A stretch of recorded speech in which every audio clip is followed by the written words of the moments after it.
Swiggity sorty, let's get that booty. Hey, welcome back to another episode of the Slim Cogcast. I want to jump right on in because it ain't too much, but it ain't too little. So let's get started. And before we do, just always remember, hello, my name is Slim Cognito, and unfortunately, I'm black. I got to catch y'all up on this week. See, here's the crazy thing. It's been a lot of crazy, let's not overuse the word crazy. There's been a lot of stuff going on, but at the same time, it's been fairly understandable. As far as the news goes, with the things that are happening with the fighting game community and Smash Brothers and Evo getting canceled and stuff that happened last week. This week, reportedly, we've had the latest thing with that. The last person to show up on that was Zero, saying that he's in therapy right now about all of this and he's supposed to be working through it and whatnot. And he hasn't updated or uploaded anything on YouTube or made any tweets recently or anything. So, I wanted to open up to say this. Apparently it's very real to have a certain burnout or mental stress when it comes to being a content creator or influencer, whether it's Twitch, YouTube, or Twitter. And one of the biggest issues I find is that their biggest downfall is them hiding or lying about things about themselves or their life, and then those things come to light, which is obvious. You can't hide things forever. There's no real reason to lie about things, but over honesty can be your downfall as well. And it's been weighing heavy on how I would like to, what type of influencer I would like to be, because the way I live life is 112% honesty all the time. Like, I can't see myself lying for the sake of lying or for the sake of, insecurities and things like that. Like, I can't deal with that in the state of maturity that I've grown to be thus far in life. So, I would rather be straight up and just real about things and look at the full picture. That's just how I am, overall.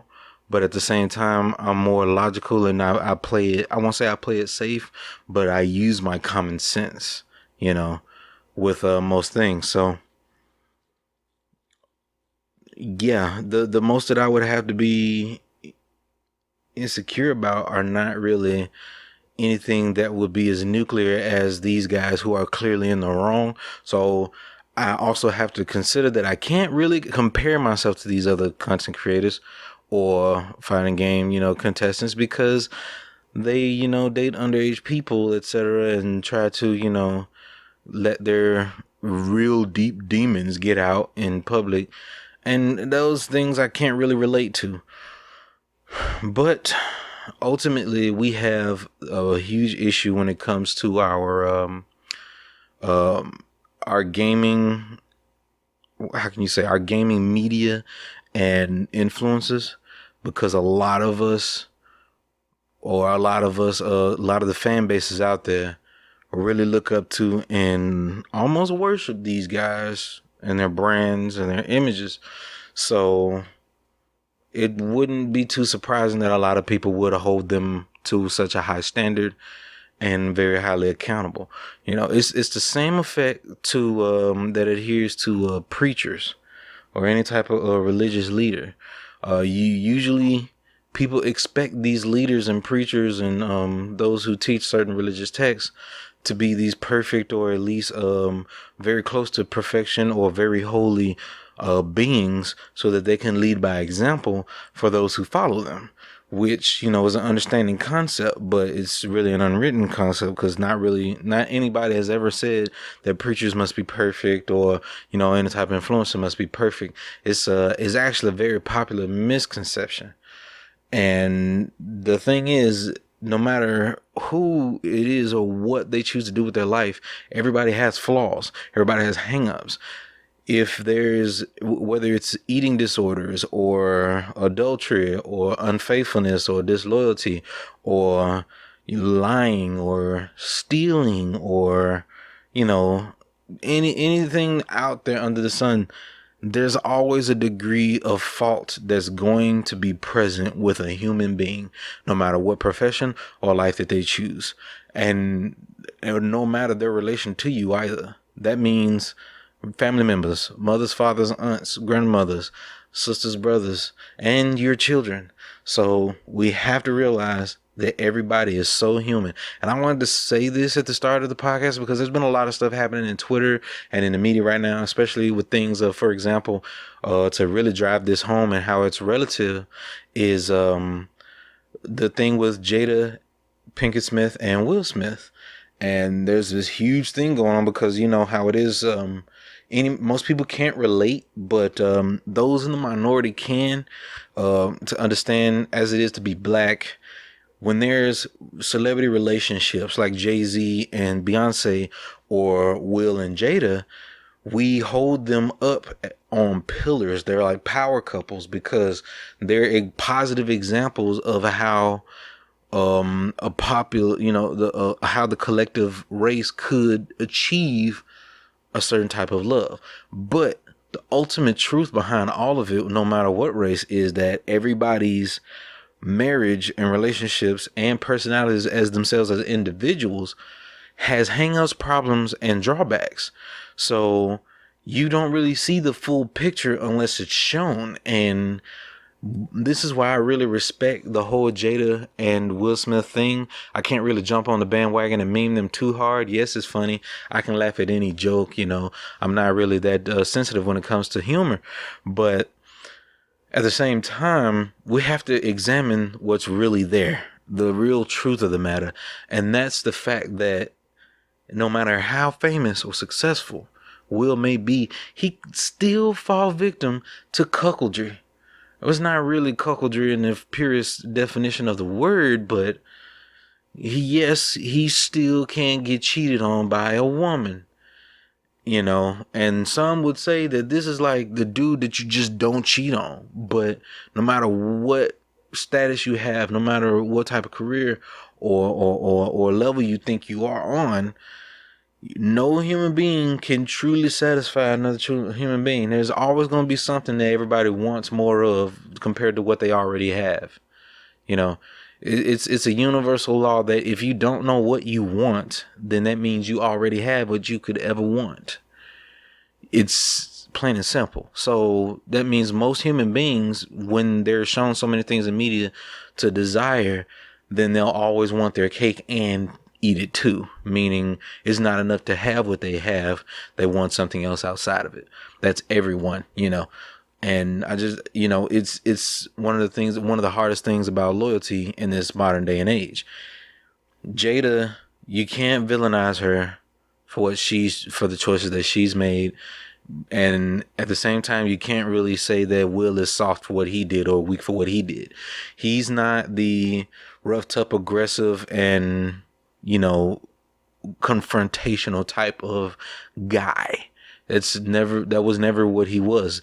Even when he was first popping in his career, was big back as a rapper, there was always a big thing amongst the black community about him versus Tupac, because Jada was also involved with Tupac. And at the time, they were like, oh, well, you should go with Tupac because, you know, he's real and he's more of a tougher, you know, a real rapper. Whereas Will Smith is a mainstream rapper. He's a soft rapper. He's the rapper that the white people like, et cetera, et cetera. Which was true. But, you know, the nice guys don't always finish. But in this case, you know, I can't tell you what reason she chose him, but she chose him. And it was a good choice to make because that tough guy persona, no matter how you slice it, tough guy, real nigga, real thug, all this other stuff that's going, it can only go so far because it's not really relatable. And even though it's popular music and it'll get you a lot of music plays and some clout, if you notice these real gangsters and thugs, their careers have to change after they hit a certain level of fame. Take a look at Wiz Khalifa. You have to switch it up in order to be relatable to more people, because black people can understand and relate what you're talking about being from the streets and being a real nigga, being black, yada, yada, yada. But when it comes to being outside of that demographic, Yeah, you're gonna get some white people listen to your music. Not saying white people don't listen to rap, but that demographic dwindles after that demographic reaches past the age of, say, their early 20s. Then they start exploring different genres of music and listening to different things more often. And they'll still come back to rap from time to time, but they won't be as loyal as your original fans. And since the people who originally relate to your music, black people, make up a lesser percent of the overall populace, then yeah, you're gonna need to appeal to a wider audience. That's one of the reasons why most rap comes down to sex and drugs. Everybody can relate to trying to let go and forget their troubles in their daily lives with sex and drugs. Okay. When it comes to spending money recklessly and things like that, that's why rap and no, not really hip hop. Hip hop is somewhat coming back to form, but that's why rap always usually sounds the same from song to song. There's not much to relate to on a wider scale. When you're trying to appeal to a broad amount of people, you have to sacrifice individuality and uniqueness. If I say that Devil May Cry is the definitive way to make an action game, and only Platinum has been doing it right for the past 15 plus years, ever since back at Capcom Studios under Clover and Little Devils and Little Angels teams, or the Beautiful Team Beautiful, then you would probably disagree with me, because you'd say, well, God of War, Sony Santa Monica does it pretty good, and then you got Team Ninja did a good job, and better, and things like that. Of course, there's going to be people who disagree with my unique opinion, my honest opinion. But if I want everybody to agree with me, then I'd say action games are great games, and they really deserve more attention than they get. Period. I didn't really say anything. That was a nothing ass throwaway sentence that you could just put up on Twitter and get you a few hundred, likes, a few 100,000 likes, etc. And then people retweet it around and they'll believe what you have to say. It's what I'm doing is what I'm speaking about these past 12 minutes is I'm equipping you with the ability to look around and pay attention to what you're seeing on the internet, so you can understand if you're being sold or if you're being appealed to. Because not everybody, and when it comes to YouTube channel growth, Twitch growth, etc., every day I'm looking up and researching things, and I'm coming up with advice that says you need to pander or you need to just be yourself. Or they'll say you have to put yourself out there and just have faith that it'll work out. Or then they'll turn around and say, do not think that putting yourself out there is going to be enough or will work, blah blah blah. It's always warring advices. So ultimately, I just want the viewers, or at least anybody who is listening to this podcast, to understand that there's not a lot of people out there. I believe that the content creator or person that has to pander and change their own personal opinions in order to appeal to people are those who don't know how to have an opinion that's different from others and still get along with others. And that's all right, because guess what? I may be a real hard Devil May Cry stan, but I've played every single God of War that ever existed and pre-ordered them. I may be a real, hard fan of a Chrono Trigger and let's say, or I feel like Final Fantasy 6 and 10 are the best ones they've made yet, and they've been falling off lately, and 15 is the closest one of them getting back on track. And people would probably disagree wholeheartedly, but that's okay with me. It's fine. Because if we have different opinions, that's how we can keep video games unique and creative. Unique perspectives is what make everything's great. Unique perspective is what made God Hand a video game. And unique perspective is what made Beautiful Joe a thing. Beautiful Joe could not exist in a normal mindset. Nobody would sit up and think to make that big-headed, crazy, henshin superhero like that with a normal mindset. So I hope that those out there who seek out or find my channel appreciate unique thought processes, uninfluenced thoughts, and and respect it, and that's kind of the thing that I would like to mirror, because that's the thing that I look for when I'm perusing YouTube and soaking in content, or anywhere else, especially Twitch. I'm looking for someone unique and just being themselves. I want to see them at their worst. I think the only reason XQC is as popular as he is because he was not willing to sacrifice himself in order to appeal. Even though it cost him an esports career, some would say that was a blessing, because a lot of esports players and professional players say that it's hell being an esports player and it's very monotonous and depressing. But because he was willing to be himself at all times, people were willing to flock to him, and that's what they're looking for. If you want real, we need real. I am desperate for real, especially coming up in the early days of YouTube when everybody was fake. And I almost have to give credit to the cancel culture on this, because it seems like they're weeding out people who got famous in the early days of YouTube when you didn't have to be genuine, but just be edgy. Like it or not, Shane Dawson said that fucked up shit back in the early days of his YouTube career, but it got him clicks and it got him views, and people didn't mind it. People were all for it, gung ho, whether it was a blackface performance, or production of media that was mildly racist in comedy, or overly creepy in like pedophilic jokes, like whatever it may be, it got him big, it got him famous. So this might just be a fair reckoning. Like, you can't get away with things like that forever. So yeah, I feel like that's the whole gist of it. And as you can tell, I've been mulling over how to, what direction to take the channel, because I want it to be respected, do my game reviews and have the podcast, every week, so y'all can always have something to chew on, things like that. But, as well, I don't want to be too much of the, hey, ho, zowie, zoo, woo, woo, woo, all over the place, just to keep people interested,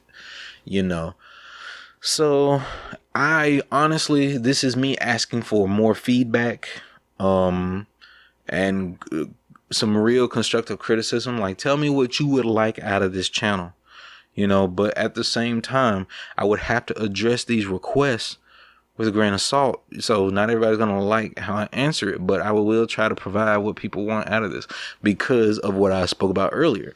I can't pander to every last viewer or fan, because it still has to be me at the end of the day.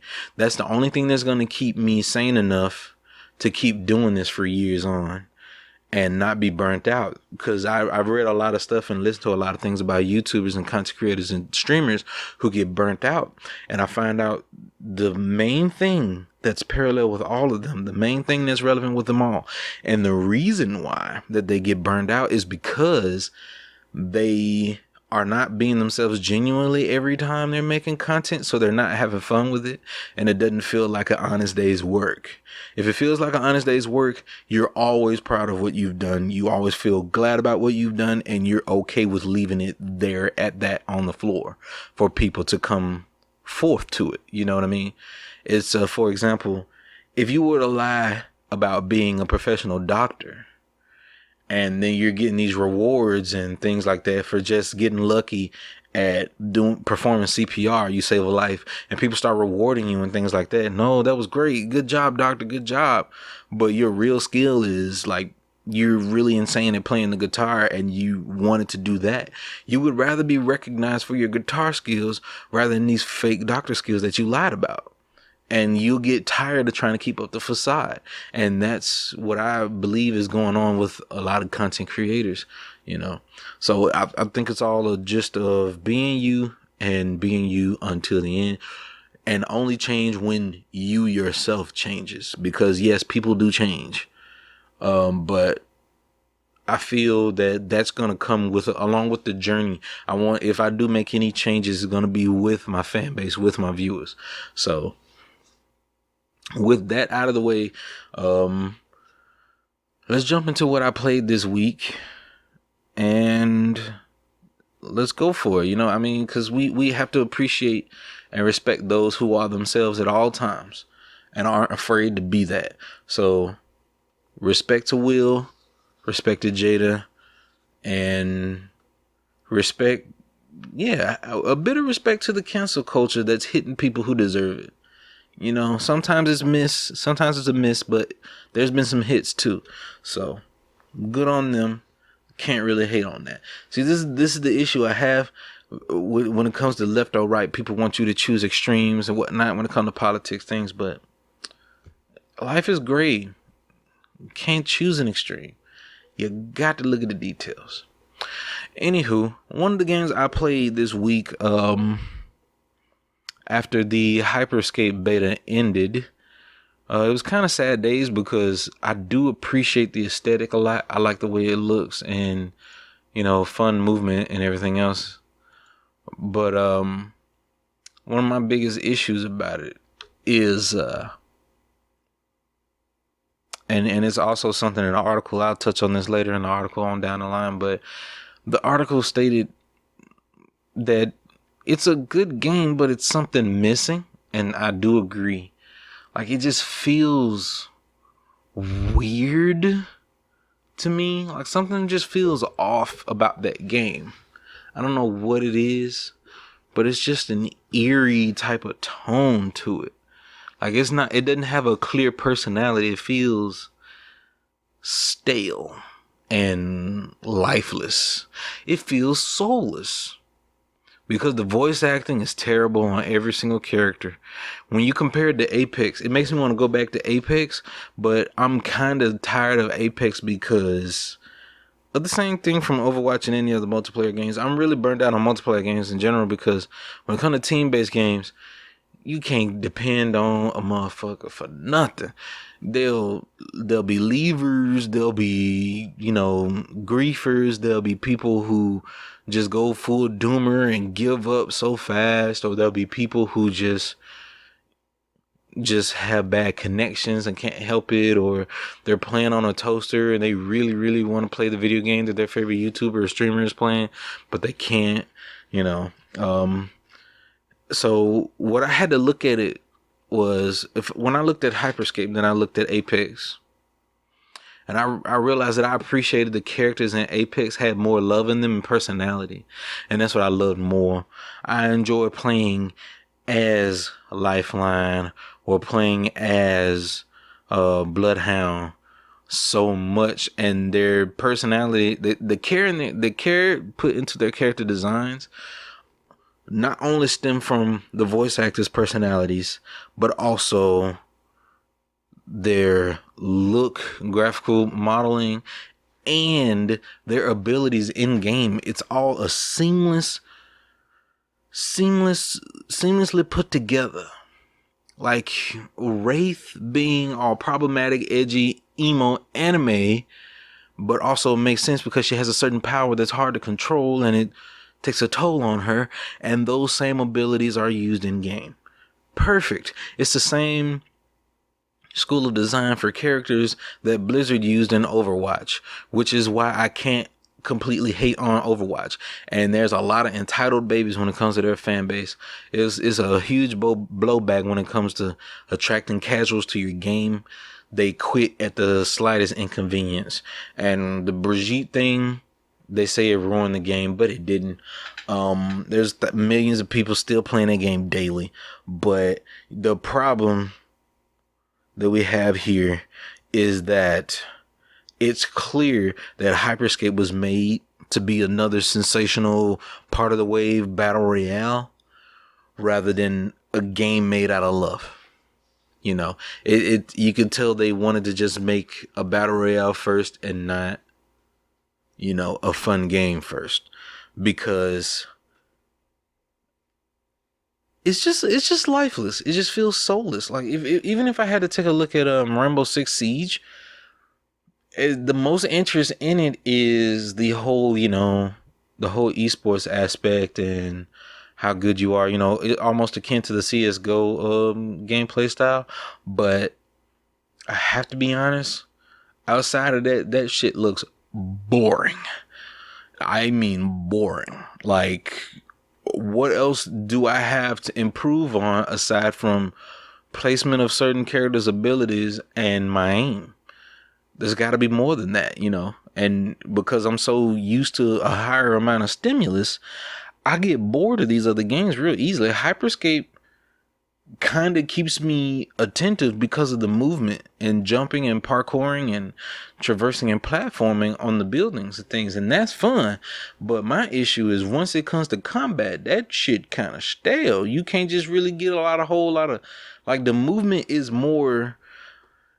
It's how can I say? It's the movement in HyperScape is more attuned. No, not attuned.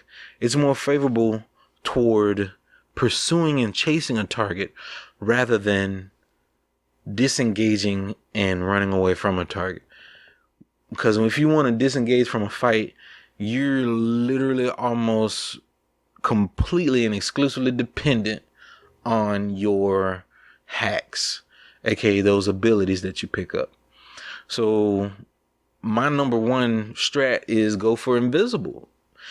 Invisible, heal, dash, and was it slam are like the top ones. Armor's pretty good, but armor can still get you fucked over because they can just chase you.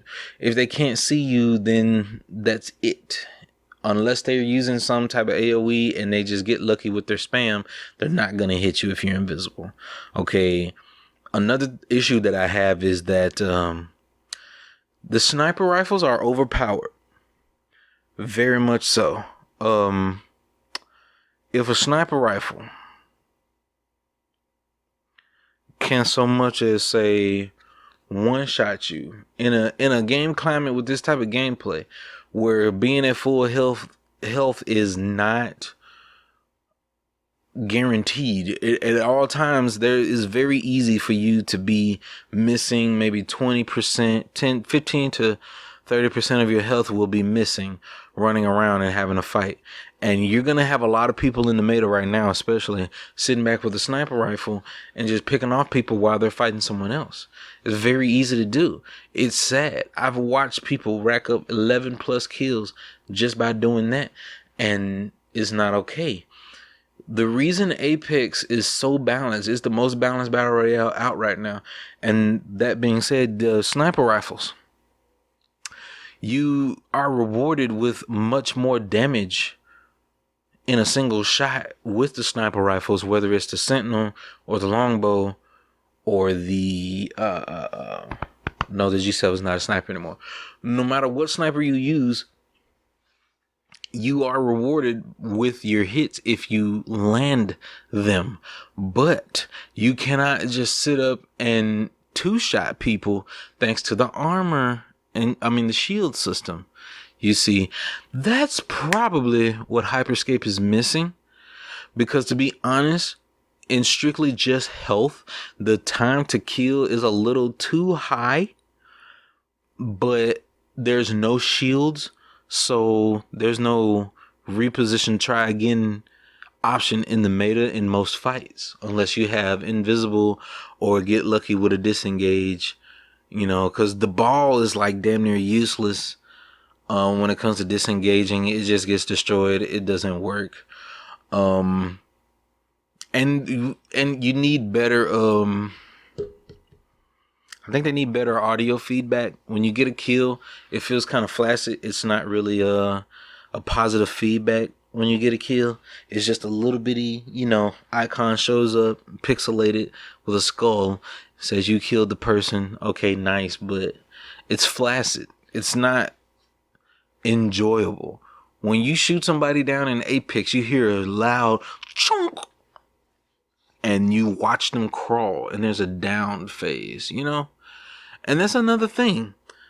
I'm not sure the revive system, although it is convenient, I'm not sure if it's that great, because you go intangible and you're able to still ping and warn teammates, but there's a problem with that, and that's you're incredibly useless.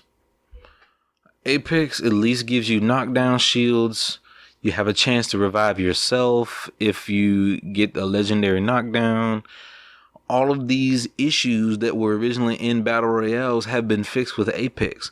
So now playing HyperScape feels like Battle Royales have taken a step backward, a step back down the stairs after they've already came up a bit. And that's my biggest issue. And possibly my review on HyperScape. And I really do enjoy it. I just wish it was a little more enjoyable. Because when it comes to the TTK, you're going to abuse the more high DPS long range weapons. And it calls for the combat to be less engaging, less personal, and less fun. It's all about the cheese at that point. And Apex ain't no cheese, aside from trying to abuse whatever character that might be slightly OP compared to others at the time. But as of right now, this current meta ain't really no cheese because of the randomness in the loot. You can't really just say that there's balance with the weapons either, because there's no possibility that you can't get access to every single weapon in HyperScape. You're gonna run across a Helix, you're gonna run across a sniper, you're gonna run across a riot one, you're gonna run across a Skybreaker, whatever it's called. Like, all of these guns are gonna be available. You're gonna find it because the map is fucking huge, and there's hundreds and hundreds, thousands and thousands of weapon spawned locations. So, however, they're gonna have to balance that out and fix it. What else have I been playing with? This week I decided to finish streaming Metal Gear Rising. As I keep procrastinating on Kage, Shadow King, because I've been wanting to stream more often through the PC, and it's been hard. I really hadn't been touching my PlayStation. I'm not gonna lie to you. This is new to me. I've been waiting 10 years to build me a PC. I got me a PC built, and there's some games that I got from Steam sale. I kind of want to play them. You know what I mean? Like, you can't really blame me. But we're gonna stop that. We're gonna get on back, because not only have I picked up a new anime as well to start the review on, but I haven't finished it yet. I'm a few episodes in on Dorohedoro, and I know that's a surprise, but I'm spreading them around because I've gotten, all of these animes have been recommendations from people, and I don't want to make too many recommendations in one direction. I'm trying to, spread the love equal. And check out this here Dorohedoro, which is, number one thing I can say about it is hella weird. The CG animation ain't bad. It's not too jarring, At times it's jarring when I see them turn around and they actually have 3D models. So, it throws me a little bit, but I still like the character design and everything. So it's cool. And what was her name? Moi or Mio or whichever the chick, the big mommy buff chick with the white hair and the red eyes. Lost, yo. So yeah, it's dope. And I'm down for it. I'm interested to see where it goes. But I will say thus far, the whole magician thing and all of that is not that interesting so far. So hopefully it blows into something bigger and something better. The whole mystery about, our main character and where he comes from and who's the guy in the alley is interesting. So I'm still watching, and hopefully it will turn into something great. I need to stop moving. The creaking in my chair keeps getting into these recordings, but let's keep rocking. What else? I finished Metal Gear Rising on the stream. I did the Blade Wolf DLC and the Jetstream Sam DLC. Retro review real quick, real small micro retro review. I forgot the experience of those DLCs. Like, the Sam DLC was enjoyable as hell, but the difficulty spike was stupid. Like, the game was easy as shit throughout the majority of the DLC. It was super easy, and suddenly you get pitted up against a boss fight of another Metal Gear Ray, but guess what? Hella easy. And then suddenly toward the end, you do another boss fight. You fight against Armstrong as Sam, but Sam's attacks are so fucking slow and so goddamn particular that when it comes to attacking openings with Armstrong, especially in his last phases, it's a gamble more than a improvement and then execution type of boss fight, because Armstrong gets to a phase where he just dashes at you and keeps triggering command grab after command grab while he's still invulnerable to stun and or damage at the time. Like it's real dumb. So you kind of have to cheese it.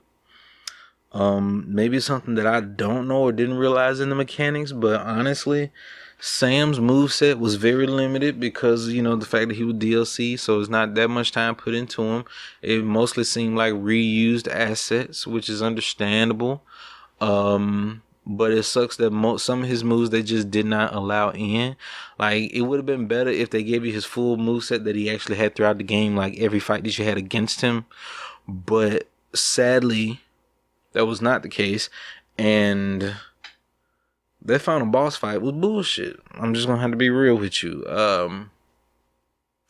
Armstrong really fucks you over once he gets down to about the 40th percentile of his health.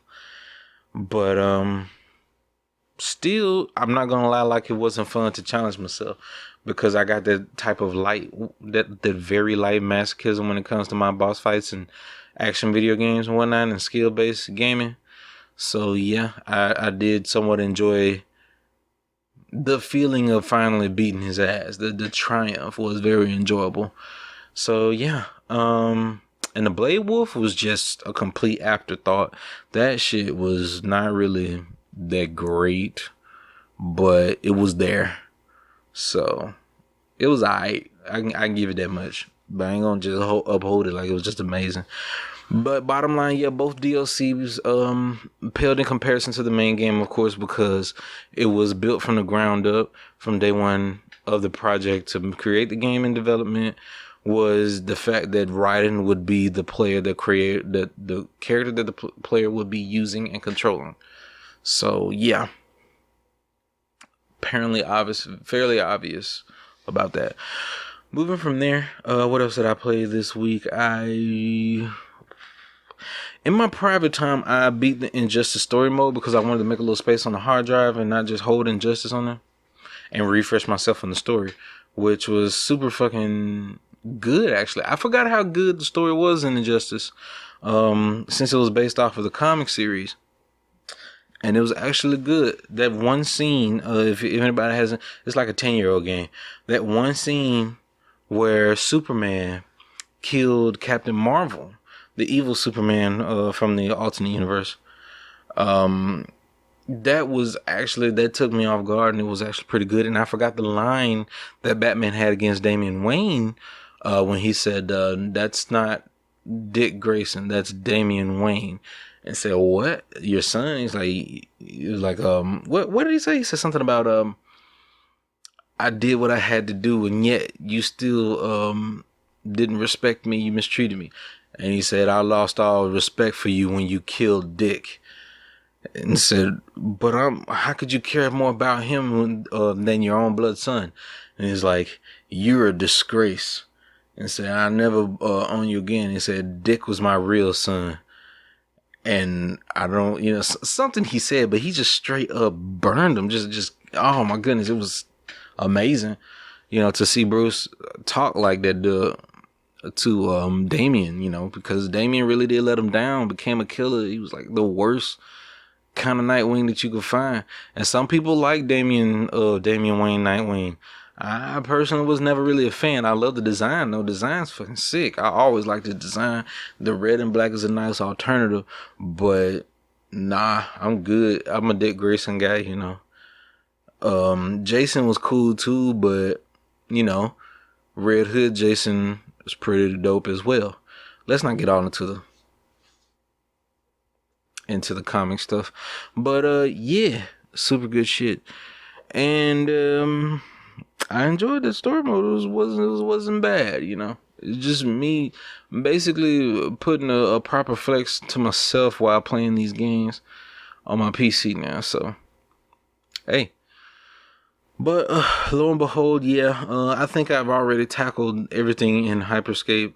So we're going to move past that article as we jump into the news, but it will be included in the docket and in the description below if you want to take a look at that.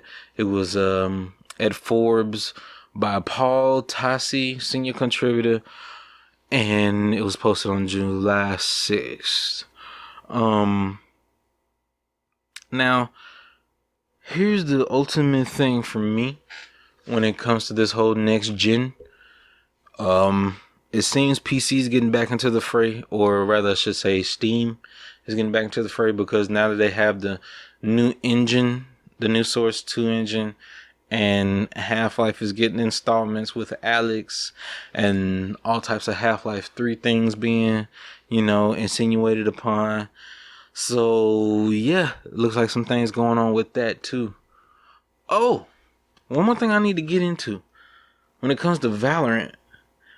Okay, here's two things that I find very skeptical about Valorant thus far, because I've been getting pretty good, but I think I need to change characters, because I've been playing Reyna, and here's the shit that's been going on with Valorant. And just so y'all won't think I'm bullshitting, you should follow me on Twitter so you can find out, actually, because if I play Valorant offline just for fun, I would go hand with Reyna and pull in 30, almost 40 kill games and be getting aces and triples and quads. But then I start streaming and suddenly shit goes terrible. Like, I just get rocked. And even worse, like, people who use the op, like, it's like everybody's a professional op. They need to nerf that shit. It's insanely too easy to use. The op is really tearing people's ass loose, and it's tearing mine asunder for sure. Because not only does it just shut down people with little to no commitment, but it also negates the use of so many abilities. Like, if you have somebody that's a crack shot at using an op, how exactly do you counter that if you cannot get a good flank on them and their teams working together around that one gameplay style? And I've come into contact with that. And, my usual strategy, when you have somebody that's holding an angle super good with a sniper or something, your only answer is to flank them. Your only answer is to have somebody that's able to rush in and assassinate the sniper. But this is not possible, since so many of the maps are long sprawling hallways and angles that are easily to hold, that can easily be held with a sniper. So we're gonna need some type of character that specializes in taking down snipers, or some more efficient method to do so. You know what I mean? That type of meta is way too much, and it's not rewarding for those who look for the fights when it comes to gunfights. Like, actual, can you tap my head at this distance? Can you react quicker than me when you turn this corner? Stuff like that. That's what's needed, So, all in all, Valorant's fun. That shit's unbalanced right now, though. And they need to do something about it. And I know it may sound ironic for some people who hate on Reyna players. People might think that Reyna's OP, but I have to disagree, because she depends completely upon getting kills. If she does not get kills or gets killed, then she's useless almost. She has to snowball. All of her abilities is about being able to peek and snowball. Yet, even though she's using her abilities, or even if she's using her ultimate, she's still hella killable. So it's about choices made and opportunities. So back to the news. At last, Half-Life 5 Half-Life projects were canceled before Half-Life Alyx came to development and then release, including Half-Life 3. And I read the full article. It's very clickbaity. Written by Andy Chalk over at PCGamer.com, which is a site I really don't like going to, because their memory footprint is insane in Chrome.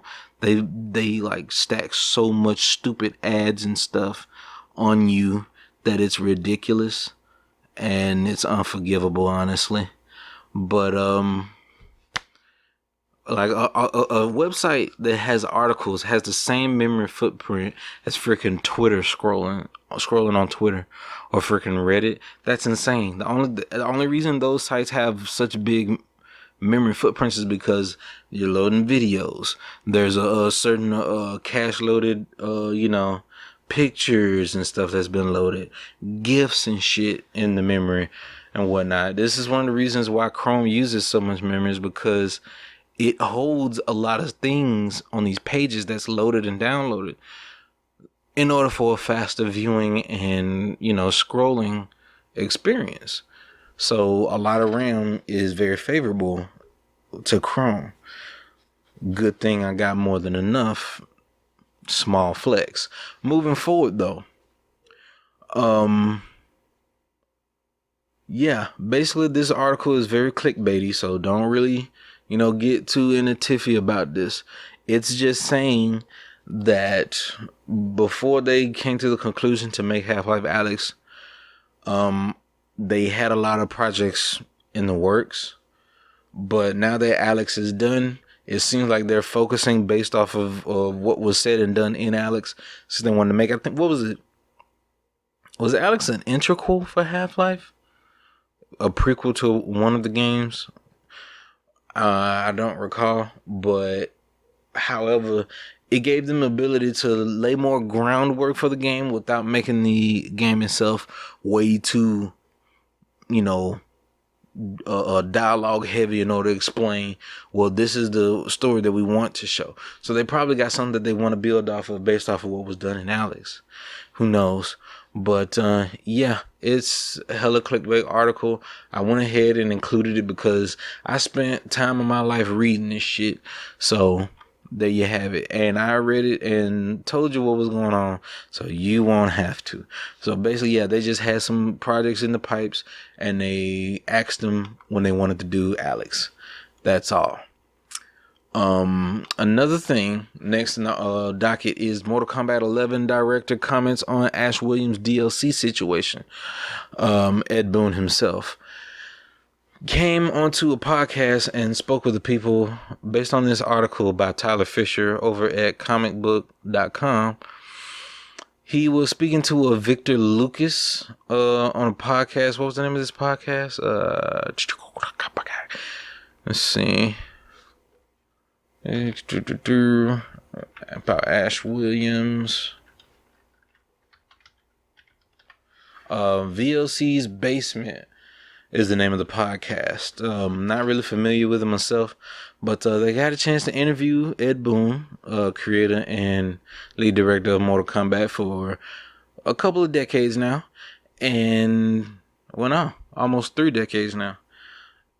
The whole thing adds up to as he was not at liberty to confirm nor deny any updates or confirmations or behind the scenes dealings about Ash being included, Ash from the Evil Dead, Ash Williams, in Mortal Kombat 11, which he would be a perfect fit, but he could not confirm nor deny. So this is very neutral news, because in good graces what this says is that it's underway. It just hasn't been finalized as far as business deals on IP, ownerships and whatnot, and limited licensing.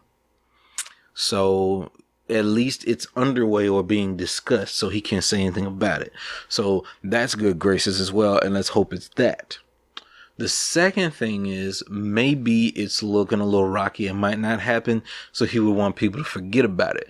It could go either way, but I really hope that it goes in the direction of that it's in the works, because why not? Ash's IP is not the most lucrative right now anyway. Having it included in a Mortal Kombat game would be an amazing business move, making more people be exposed to the character, new generation being more familiar with the character, and he's a perfect fit for the place. So there's literally no downside for whoever owns the rights to Ash Williams and Ash vs. Evil Dead or his likeness. So hey, let's do that, please. Next on the docket, Nintendo hints at its next console. It's a huge padded out article, but basically they're just saying that our current generation game system, Nintendo Switch, has ended its 4th year since launch, but its momentum is increasing. We believe there are two factors behind this. First, the existence of two hardware configurations with different characteristics in the Lite and the original Nintendo Switch, and they want to extend the life cycle of Nintendo Switch by maximizing such advantages, like their development resources are concentrated on developing content for a single platform. So basically, the Nintendo Switch is a huge winner and is killing the shelves and it's making hella sales simply for the fact that it's more comfortable to play. Oftentimes I am sometimes fatigued with looking into a big old TV screen in order to play my video games. Not gonna lie. Sometimes you just want to cuddle up and just have a good time with a handheld. And I do enjoy, having my 3DS for that. But considering the fame of the Switch, if they were to go ahead and talk about their next successor console, they would honestly, they can't go away from, they would have to use this design model from here on out. From here on out, it's a ballpark. It knocked it out the park. They had a prototype attempt at it with the Wii U, and they got it. They improved upon it in spades with the Switch. Now it's time to perfect it and make that the new image of Nintendo, which is a console that is also your handheld. So the two markets that they dominate will forever be melded together seamlessly. Therefore, your Pokemon is not just stuck on a handheld, but it's also on your big screen TV. The one time I remember them every time I remember them trying to bring Pokemon to the big screen, it was very successful, but there were arbitrary little hardware, additions made, created, and developed, which are very expensive to make, in order to bridge that gap. Whereas, for example, you had Game Boy players for the Super Nintendo. You had the Game Boy Color adapter to put in the back of the Nintendo 64, so you can trade Pokemon and whatnot, and use your Pokemon from either or game from Pokemon Stadium. You had the Pokemon XD Gale of Darkness and the Game Boy, the Game Boy Link cable for the Game Boy Advance, and Pokemon Coliseum on the GameCube. Those titles did their best to bridge the gap. You can battle for GBA versus GameCube, etc. And you had even more, still beyond that, on the Wii, there was a Pokemon game, I forget the name of it, but it was apparently supposed to be able to connect to your DS via Wi-Fi network, which, nah, son, no. And on top of that, from the Wii to the Wii U, I'm not sure what they did with that. I missed the Wii U entirely. I tried to keep up with it news-wise, but I did not have a Wii U. Never have really played a Wii U, but maybe less than 10 times. I can count maybe on one hand how many times I played a Wii U. So, yeah. But this is the thing, and now they can just bridge the gap seamlessly without worry, and there you have it. So forward from there, they're going to have to make another console with the same concept of handheld and docking for home console use. And that will be their smartest business move, in my opinion. And it's very smart. I like it, though. And lastly, on the docket for this week is Amazon and Google are in games for the wrong reasons. And this is an opinion piece written by Rob Fahey. Posted on the 3rd of July 2020. Here located, the link will be on gamesindustry.biz, and this whole article basically states how Amazon, their most recent arena shooter style game that they tried to release a closed beta for, called Crucible. I heard no news about this game. A friend of mine had to bring it up, and that's what made me remember about it. It's like, wow, this game's in real quiet. I hadn't heard anything about this game, but the closed beta was supposed to release. Turns out that it was very, very bad. The balance was bad. The gameplay was bad and not enjoyable. There was a lot of things wrong with it, and they just had to go back to the drawing board. So they pulled the closed beta and went back to work. And this is Amazon, They got a good developer on their side. They have a good engine to develop in. What was the name of their engine? I forget, but it's supposed to be a fork of the Cry engine. And for those who don't know, a fork of something when it comes to referring to software or some type of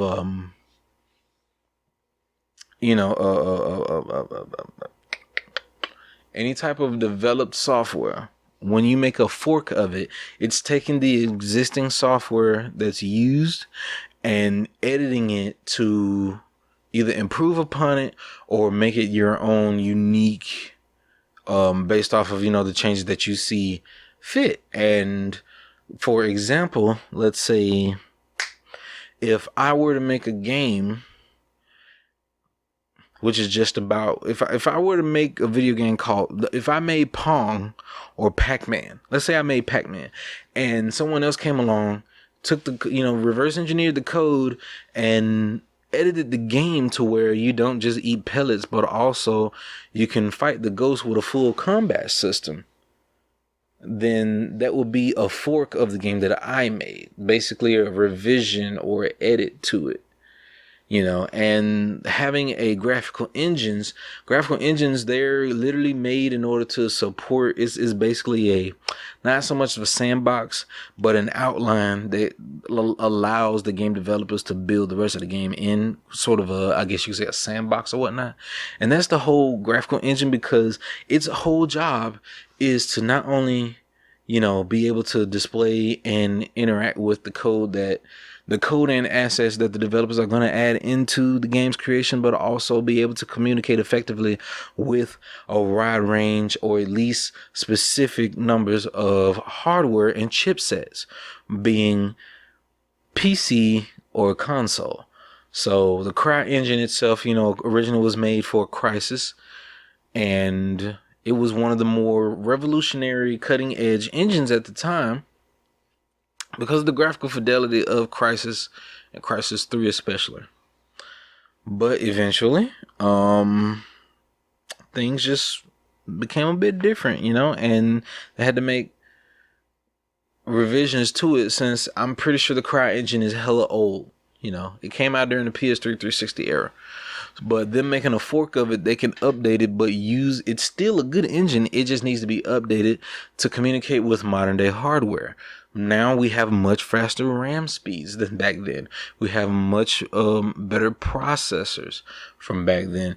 Hell, we even have much better, consider modern day consoles and some PCs. Solid state drives are becoming the new norm, so that's something to consider. And older, sometimes if you make an engine for older hardware, it won't communicate well with new hardware. So, yeah. And to close out that, they also wanted to mention that Google is also in game development for the wrong reasons, because they tried to do the Stadia, make a new platform, which is another option for gaming altogether. And it just was not good. It was a flop. It was terrible. And cloud gaming it's not time for cloud gaming yet. Until they fix internet and make it standard to have fiber wire internet for every single home in the US and the majority of the world, and not overcharge people for it either. It should be about maybe $60 a month for high speed up and down traffic internet. Until that becomes a standard, cloud gaming will never suffice. And even then, on a fiber wire, cloud gaming still just does not work. So, but yeah. Basically, his whole opinion was that Amazon and Google are in the gaming industry for the wrong reasons, because they're trying to penetrate it in as a business first and game development second, which I wholeheartedly agree. It is clear that that's the angle that they're taking, and I can't say more about it. But it is nice to see that a beta functions as a game beta. A closed beta oftentimes means a pre-demo to build hype, and then an open beta to build more hype, and then release the game. So people already invested time in it, they'll keep playing it, and that's what they hope for. Yet, this is the first time that a beta is actually being treated as a beta, and they're gonna pull it back and fix it, and then release another closed beta maybe, or open beta, and see if people can test it like the changes. So I agree with that. And to close it out, there was an article I read earlier, but I don't want to cite it because it's just a sensational piece. But basically saying that PlayStation 5 is so fast that it's breaking some PS4 games, and that the PS4 games can't run on it because the hardware is too fast. And that's really not exactly true. It's just that those games were made for a different chipset and different sets of hardware. So it's obvious that its communication would be much different. Because sometimes it's just about, some games are based off of timing, you know? And if you have, sometimes you can have a game that loads too fast and it can throw the timing off and cause all types of problematic glitches and crashes, you know? Solid state drives were not in mind when PS4 games were developed, or at least the earlier stages PS4 games. So otherwise, it wasn't really news. And I'm going to close it out like this, you know, because it's crazy. You know, this whole week, there's been a lot going on, but I just wanted to ground it in something a little more reasonable and give you all a decent podcast and let you feel how I feel. So tell me what you think. Give me the feedback that I asked you about, and tell me your honest opinion about the first 20 minutes of this podcast. What you think? Well, really, it's about maybe like 19 or 18 minutes or so. But yeah, just tell me what you think about it. Give me honest, you know, opinions, and it'll help me from going forward from here. So always remember, as we close out, you can follow me on Twitter at SlimCognitoMode. And you can also follow my Twitch channel, which I will be hoping to get the stream underway. For some reason, my bitrate does not want to behave, so the streams might be a little stressed. But all in all, I'm at Twitch at Slim Cognito Entertainment, same name as the YouTube. And remember the channel motto, always remember the channel motto. Intentions are the most important. Actions are nothing but loud, and words don't mean a damn thing. Y'all take care of yourself. Peace.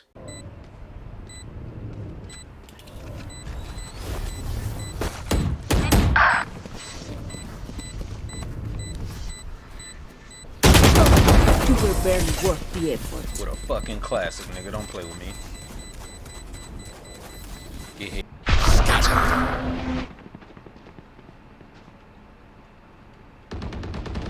Opponent killed. Healing.